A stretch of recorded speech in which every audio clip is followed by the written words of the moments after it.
माझ्याकडे टोटल 7 पाण्याच्या बॉटल्स आहेत. आतापर्यंत पक्ष्यांसाठी आपण ज्या ज्या ठिकाणी पाणी ठेवलंय त्या त्या ठिकाणी जाऊन आपण पॉटमध्ये पाणी टाकणार आहोत. शेवटचा पॉट माझ्या घरापासून 3 किलोमीटर अंतरावर आहे. पाठीवर हातात थोडंसं वजन आहे म्हणून थोडंसं थकवा लागतोय. मी आलोय आरे डेअरीच्या मागच्या बाजूला जिथे हरणांचा सहवास खूप जास्त असतो. हे बघा इथे आपलं एक पॉट आणि पाणी संपलंय, बघू शकता तुम्ही. खूप जास्त थकायला होत आहे पण इट्स ओके, पाणी टाकणं गरजेचं आहे. मातीच्या मडक्याला थोडंसं जास्त पाणी लागतं. एक बॉटल संपले. याच रस्त्याच्या पलीकडे एक पॉट आहे, हा पण पॉट खाली झालाय. उन्हामुळे इतकं पाणी तर गायब होणार नाही, याचा अर्थ हे पक्ष्यांनी किंवा हरणांनी पिलंय आणि हे बघून खूप बरं वाटतंय मला. Let's go.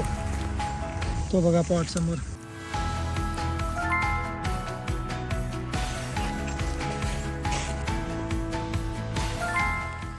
वा, हा डब्बा पण खाली आहे पूर्णच.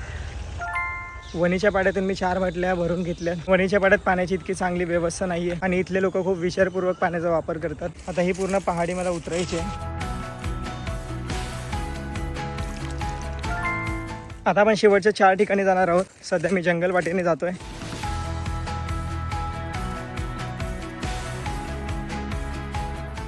लिटरली मी खूप थकलोय. कंटिन्युअसली मी फास्ट चालतोय उन्हात. इथे पाणी थोडंसं खराब झालंय, काढूया पटापट.